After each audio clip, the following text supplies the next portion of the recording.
Hi, this is Remembering the Past, the show where we talk about people who've died recently who've had a profound effect on our history, our society, or our culture. We're not going to start with a person tonight, but with a thing, the MP3 file format, which has died at about the age of 35. Since the 1980s, the MP3 was the way to listen to music, but it's basically been replaced in the last couple of years, and here's the Telegraph to describe it. The creators of the MP3 have declared the music format obsolete, closing the lid on the iconic audio files that popularized the iPod. More than 2 decades after its inception, the German research institute that founded MP3 has dropped ownership of it. The Fraunhofer Institute of Integrated Circuits said in a recent filing that its, quote, licensing program for certain MP3-related pads had been terminated. Although MP3 remains popular for music sharing, the Institute said there were, quote, more effective audio codecs with advanced features available today. Most modern devices use formats such as Advanced Audio Coding, AAC, while there are plans for an MPEG-H, a new audio standard being developed for more efficient storage and immersive 3D audio. Those can deliver more features and a higher audio quality at much lower bit rates compared to MP3, the Institute said. AAC is now the main format for services such as iTunes and YouTube files. While the developers have bid farewell to MP3, the format remains popular for those using retro iPods and MP3 players. MP3 was developed during the 1980s and 90s, becoming the standard file type for audio and proliferating online music downloads. While the initial aim had been for a way to deliver music signals over telephone lines, the team of 6 researchers ultimately developed the widely proliferated MP3 code. The format later became popular for music players such as Apple's iPod on its 2001 release, selling millions of copies. MP3 took up 10% of the storage space of files, a massive reduction at the time. As well as leading to major product breakthroughs, MP3 also saw the proliferation of peer-to-peer file-sharing sites such as Napster, and was a major catalyst in the rise of illegal internet downloads and digital piracy. We're going to move on to Roger Ailes, who died recently at the age of 77. He was the media consultant in large part responsible for Fox News, and the political consultant who was in large part responsible for the conservative rebirth of the last 40 years. You're not going to find anybody neutral on Roger Ailes. Conservatives want to put him on a pedestal and liberals want to send him to hell. But since this is not primarily a political show, we'll include a little of both opinions. Here's NBC News, which was not a big fan of Roger Ailes. Roger Ailes, one of the founders of the Fox News channel, has died.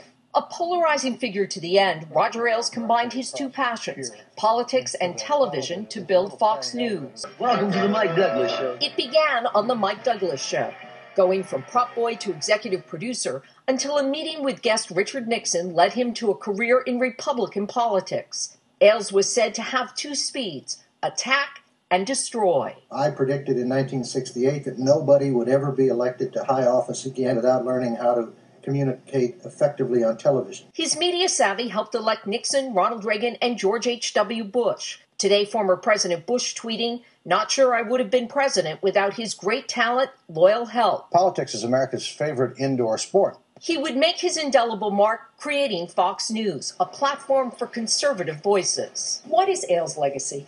I think it's really transforming American politics into a contact sport where there's no rules and anything goes. Ailes' biographer Gabe Sherman calls it a world wrestling style of politics that led to the election of Donald Trump, a controversial Republican kingmaker. Okay, there's that view. Here's one of the best conservative writers on Roger Ailes. In National Review, Jonah Goldberg wrote, "The Fox News founder shaped his times more than almost anyone. On my first visit to Roger Ailes' office, I half expected to find him petting an enormous white tiger, perhaps feeding it from a bowl of raw meat. After all, this was at the height of Ailes' reputation as a kind of James Bond villain, and well before the sexual harassment scandals that ended his career. It wasn't his reputation in-house at Fox News, where I am a contributor, of course. He elicited enormous affection and loyalty from most of the people who worked for him, particularly those he had plucked from obscurity and turned into superstars. But in a field that trails only Hollywood and pop music for its capacity to create divas, Ailes understood that fear, which tends to encourage humility, was a useful tool for managing superstars. Over the course of the meeting, it became clear that Ailes was sizing me up for a project he thought I might be right for. I wasn't. His language was alternately ribald and cerebral. I realized that there was a brilliance behind the bawdiness. It helped him take the measure of people. I've often joked that Ailes was an odd mix of Boss Hogg and Aristotle.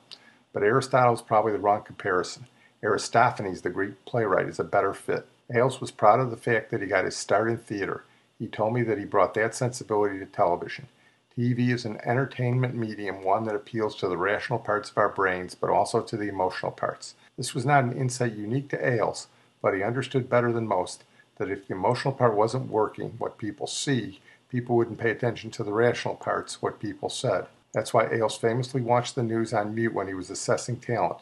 If there was nothing happening on the screen in the way the host looked or moved that made me interested enough to stand up and turn the sound up, then I knew that the host was not a great television performer, Ailes wrote in his book, You Are the Message. Of course, he took his understanding of human nature and drama to politics as well. Discovered by Richard Nixon, Ailes went on to become one of the most influential political consultants in American history.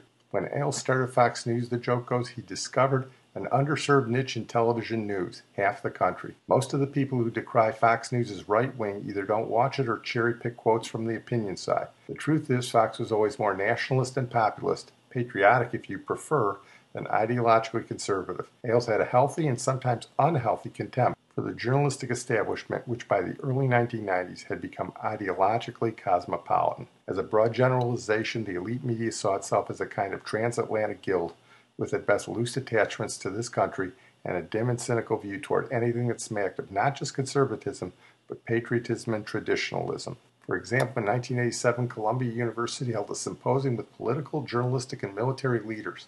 The journalists were asked if they'd agree to embed with an enemy army unit. They said they would.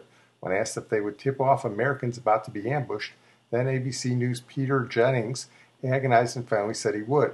Mike Walsh of CBS chastised Jennings, saying, "It was just another story. You don't have a higher duty. No, you're a reporter." And Jennings switched his position. Ailes not only had contempt for this kind of thing, he understood that many decent Americans shared it. My first qualification for running Fox News, Ailes once said, is that I didn't go to Columbia Journalism School. Dramaturgically, Ailes' vision for Fox News was predicated on the belief that America is a decent country, particularly in the vast middle where coastal elites do not dominate, and that there is no inherent contradiction between good reporting and the sort of patriotism common to journalists such as Walter Cronkite and Ernie Pyle. Fox's populism was an easy fit with American conservatism for 2 decades, because populist indictments of liberal elites and conservative ones overlap a great deal. In the era of Donald Trump, that overlap has been attenuated somewhat, and that has been a challenge at Fox and beyond. Ailes, a man of demons and angels, brilliance and bawdiness, shaped his times more than almost anyone. It would have been fascinating to hear his ultimate answer to that challenge. Well, Jonah Goldberg mentioned James Bond, and by way of introduction of our feature tonight, there's this. My name's Bond. James Bond. Is he? Are you? Yes. But James, I need you. So does England. Mr. Bond, I'm so glad I caught you. Your office called. They're sending a helicopter to pick you up. Some sort of emergency. It usually is. Well, that was Sir Roger Moore, who died recently at the age of 89. He was the James Bond of the 70s. I'm a Sean Connery man myself, so he's not my favorite, but he's the favorite of many. And here's Andrea Catherwood of the BBC4 Last Word to talk about Sir Roger Moore. Film star Sir Roger Moore is immortalised as the British secret agent, as famous for his name as his number, 007, James Bond. Despite appearing as the archetypal debonair English gentleman, the man with the golden gun wasn't born with a silver spoon. Moore grew up in Stockwell, South London. His dad was a police constable with a love of amateur dramatics. As well as playing the lead roles, Dad would often direct plays, do the makeup and build the sets. I'd sometimes go along with Mum to see his shows. It was so exciting to be in the theatre or church hall and enter this world of make-believe. Early seeds were sown in my mind, and I was very proud of my dad. Ian Christie, lecturer in film studies at Birkbeck University. Brian Desmond Hurst, Irish director, spotted him as a spear carrier in Caesar and Cleopatra, one of the great disaster films of the 1940s, and offered to pay for him to go to RADA. Actually spoke to his parents and said, "Your son has promise."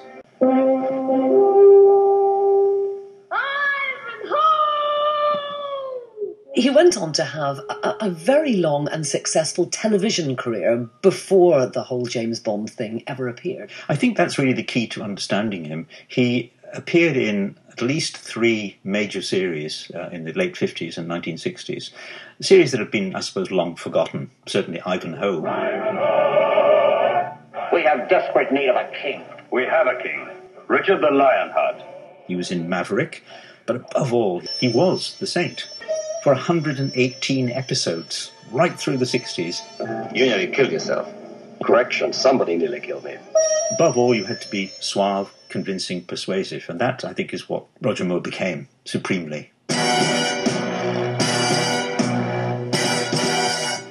Those sound like a lot of the same characteristics, if I may say, that he brought to James Bond. Could he be accused of simply playing the Saint on the big screen? No, I think it's the other way around. Nobody knew what Bond should be like on the screen. Remember, the Ian Fleming novels don't really give you very much to go on. Roger Moore was the obvious candidate right from the beginning, and they did try to get him interested, I believe, at least twice in taking over the role, because he just was obviously what James Bond should look and act like.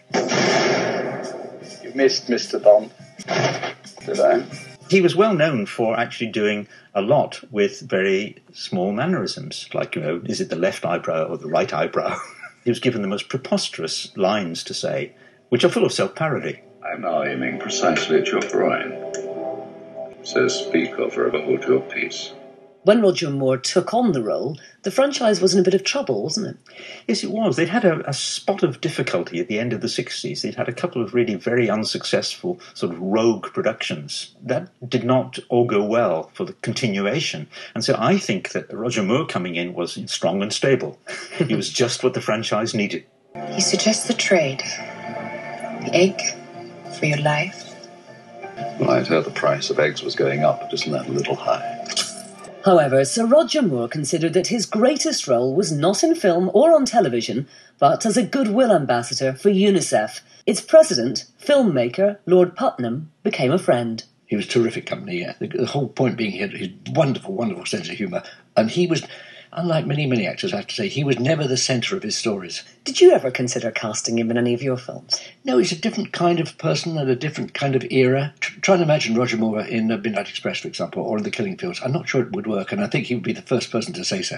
Tell me how he got involved in UNICEF at the beginning. It was absolutely through Audrey Hepburn. I think it was actually her idea, or her and Danny Kaye's idea, and he was indefatigable. I can't easily emphasise how important he was. I looked it up the other day. He did almost 20 missions. He dealt with every single one of the issues that UNICEF deals with around the world. He'd met everybody, literally everybody. He also is a model.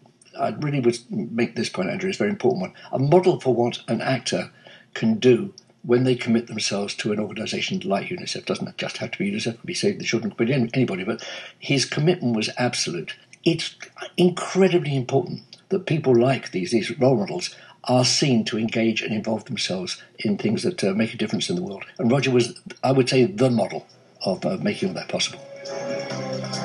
A.E. Matthews, a fine English actor who specialised in playing bumbling old eccentric Englishmen, had an enormous appetite for work. How could he film all day, then go out and perform a play at night?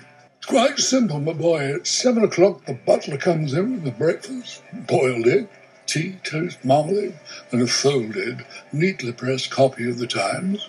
I open it to the obituaries, and if I'm not mentioned, I have my breakfast, get dressed, and go to work. And that is my philosophy, too. Well, we're going to close on that note. I want to thank my producer and IT genius, Sid Tepps. As a final tribute to Roger Moore, I was going to play a James Bond theme. His movies featured most of the great James Bond songs, except for Goldfinger, but his other roles were Beau Maverick taking over James Garner, and as mentioned, The Saint. So I thought I'd close tonight with the theme from The Saint as a tribute to Roger Moore. I think I've just been elected into a rather exclusive club. Oh, what's that? The League of Grateful Women, whose lives have been saved by the famous Simon Templar.